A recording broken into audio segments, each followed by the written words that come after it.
The sky over Keerri burned the wrong color, a sickly green from orbital debris and ionized air, and every surviving city knew what that meant.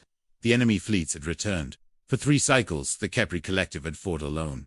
Their once proud civilization reduced to shielded caverns and desperate evacuation corridors. They were not warriors by nature. They were engineers, scholars, and singers. Species who believed intelligence and cooperation were shields strong enough to last forever. They had been wrong. The invaders, known only as the Harrow Swarm, did not negotiate. They consumed systems the way fire consumed oxygen, leaving asteroid belts where planets once lived. Every alliance the Keerri reached out to had already fallen silent. Every beacon they sent returned nothing but static. In their temples, scientists knelt beside priests, and generals stood beside farmers. The old divisions meaningless now. They prayed, not to a single god, but to any force that might be listening. To probability, to fate, to the vast indifferent universe itself. They prayed for survival, or at least for the mercy of a quick end. Deep in the planetary core, an ancient emergency protocol activated, one that had never been used. A final act of desperation encoded by ancestors who had feared this exact moment. It was not a weapon, it was a message, a broadcast hurled into the void on frequencies long abandoned. Using mathematical constants and raw emotion translated into data, it said only this: "We are here, we are dying, please help." The Keerri did not expect an answer. The universe had been silent for too long. Then something changed, at the edge of their system. Beyond the ruined gas giant, sensors detected movement. Not the chaotic swarm signature they had learned to dread, but formation, order, precision. Dozens of ships emerged from fold space. Then hundreds, then thousands, arriving in perfect synchronization. Their hulls were angular and scarred. Their drives burned white-hot, and their weapons were already charged. The translation algorithms struggled with the incoming signal, but one phrase cut through the noise, broadcast on every channel. "This is United Human Expeditionary Command. We received your call." In the caverns of Keerri, the prayers stopped, replaced by stunned silence. No one had expected humanity to be real. They had been a rumor, a half-documented species from a distant spiral arm, labeled as aggressive, unpredictable, and dangerously persistent. Now they were here, and they had arrived in force. The first thing the Keerri noticed was that the humans did not ask questions. There was no long diplomatic exchange, no debate about jurisdiction or repayment. Human command ships spread through the system like a closing fist, deploying satellites, defensive screens, and interdiction fields in minutes. It was the speed that terrified the observers most.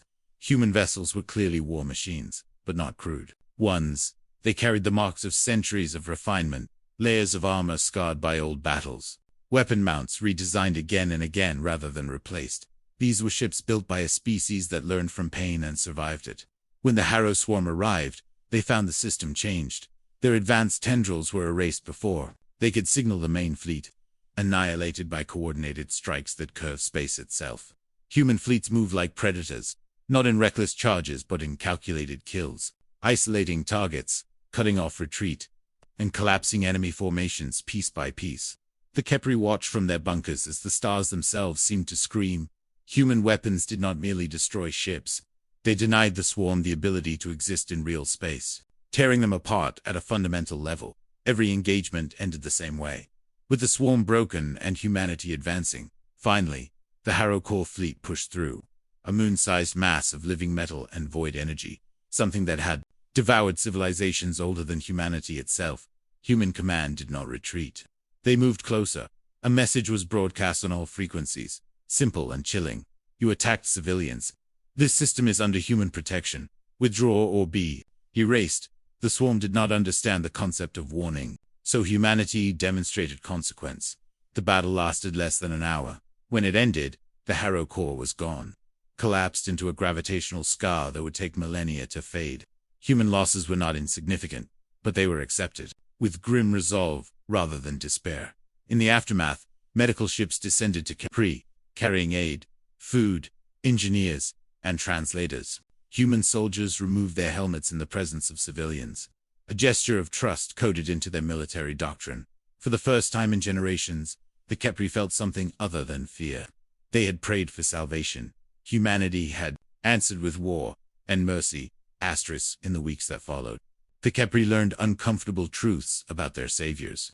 Humanity was not united by peace, but by shared scars. Every officer carried records of lost worlds. Every engineer remembered cities that no longer existed. They fought not because they loved war, but because they refused extinction. A Keerri historian asked a human admiral why they had responded to a call so far from their territory, at such immense cost.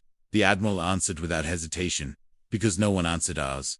Human archives were opened, and the Keerri saw humanity's early years among the stars, ambushes, betrayals, failed alliances, and genocidal wars survived only through stubborn adaptation. Where others retreated, humans reinforced. Where others surrendered, humans endured. This history had shaped doctrine. Never leave a distress call unanswered. Never allow predators to believe prey has no defenders. Never forget the cost of hesitation. Human forces remained in the system long after the battle ended, rebuilding orbital infrastructure, restoring atmospheric processes, and training Keerri defense units. They did not demand territory, tribute, or obedience, only cooperation. Some Keerri feared that such power would inevitably lead to domination. Human diplomats addressed those fears directly. We know what conquerors look like, they said. We buried enough of them. The truth was simpler and more terrifying. Humanity did not see itself as heroes. They saw themselves as the line that must not break. News of the battle spread faster than any fleet. Civilizations that had hidden, surrendered, or paid tribute to survive began to whisper a new name: humanity. Trade routes reopened under human patrols. Refugee convoys traveled without fear for the first time in centuries. Predatory empires recalculated their expansion plans, suddenly aware that prey might bite back. The Keerri were invited into a growing coalition, not as subjects, but as partners. They brought technology, culture, and perspectives humanity valued deeply. In return, they were taught strategies, logistics, and the brutal mathematics of survival in a hostile universe. The galaxy shifted, not toward peace, but toward balance. Years later, a monument stood above, Keerri not of stone but of light. A permanent beacon broadcasting a message into the void. It was the same message they had once sent in despair. Now rewritten: we are here, we survived, you are not alone. Human ships still patrolled the system, not as occupiers but as guardians. Children of Keerri learned human languages, and human children learned Keerri songs. The scars remained, but so did hope. The galaxy learned a final lesson: when the desperate pray, sometimes the answer is not a god.